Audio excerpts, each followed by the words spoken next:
Can you pass that one around? Okay, just the top one. Prop 1, yeah. Okay.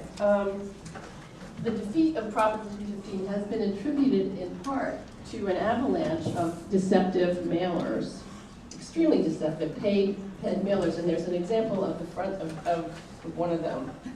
Over 20 million of these were sent out with no 115 on them, fooling people into believing that they represented real endorsements, when in fact the endorsements were sold to the highest bidder. This kind of thing is like, Democrats vote this way, and then they have bait on it, like with Barbara Boxer, as if it was a real endorsement.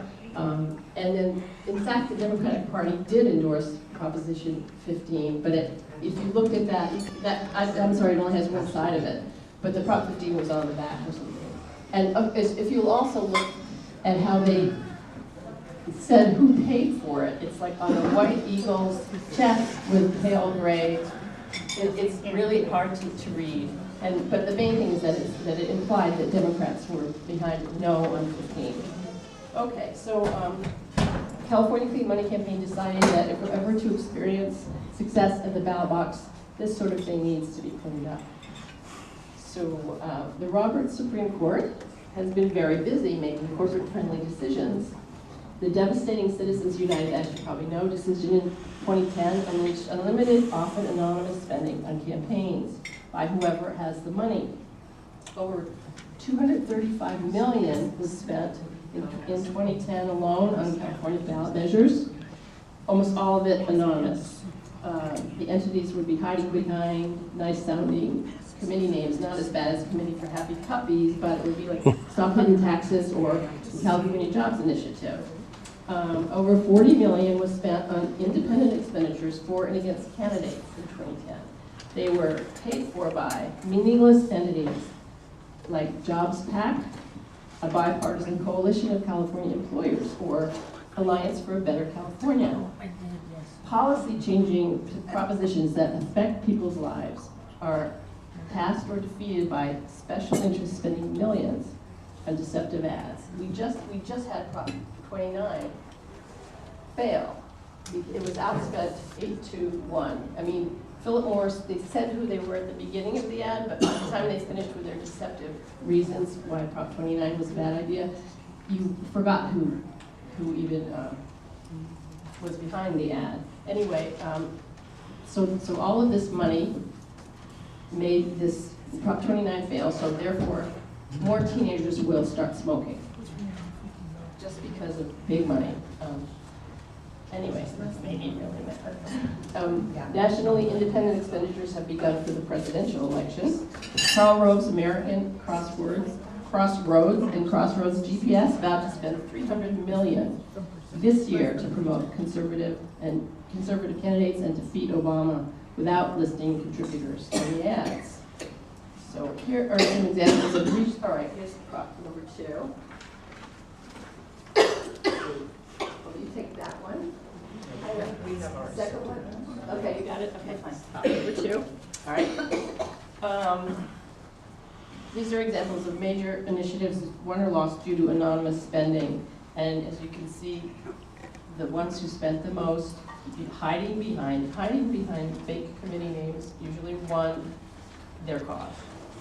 And the most stunning is that picture on the back of Prop 26, the big picture on the back of the chart of Prop number 2. It's also on your materials, but Proposition 26 was hiding behind the committee name Stop Hidden Taxes, but it was actually Chevron and the American Beverage Association and good old Philip Morris. And what they wanted to do was make sure they wouldn't be bothered with having to pay fees for polluting or whatever other bad practices, and so they said, oh, this is a good thing. We don't want taxes to be hidden, and we want voters to know about what taxes are going to be levied, but it made a 2/3 majority be necessary even for local fees and taxes. It passed. And so Chevron, American Beverage Company, they're free to pollute without worrying about it. If people had known, conversely, if people had known that was Chevron, they probably would not have voted for it. You saw this happen in Prop 16, you probably remember, it's PG&E. spent a ton of money, but people saw that they knew it was PG&E behind it, and it failed. Same thing, Prop 17, also in 2010, Mercury Insurance was behind that, and people were voting and thinking, well, is this good for consumers or good for Mercury Insurance? Otherwise, why were they spending so much money on it? So that happened too. And then the other one was Prop 23, where people knew, it was the attempt to overturn California's landmark climate change law, and it failed because the opponents had enough money, that was the Sierra Club and others, to disclose to voters that it was funded by Texas Oil Company.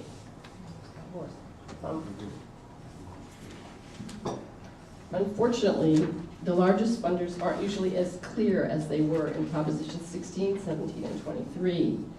The California Disclose Act would make sure that they're clear all the time.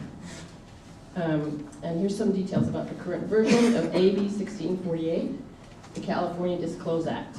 As you may know, it would fight back against unlimited hidden spending on campaigns by letting voters know who is really paying for a political ad on the ad itself. The author is Assemblywoman Julia Brownlee from Santa Monica. It's sponsored by California Clean Money Campaign, and it would amend the Political Reform Act of 1974. You have the main, in an overview there, you kind of have the main points that it does.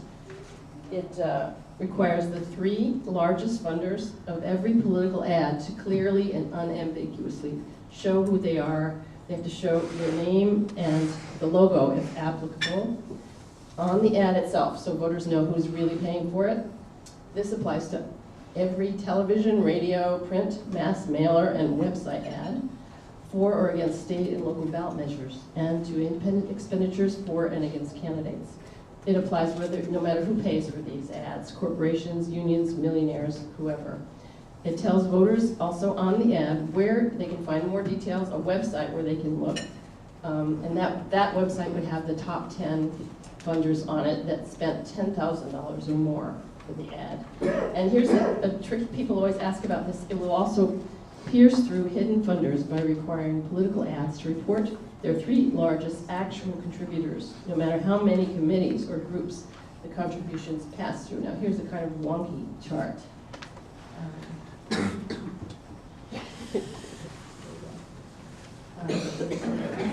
You already passed yours? Okay, you're ahead. Okay, that one, yeah. Yeah, you have to really kind of stare at it anyway.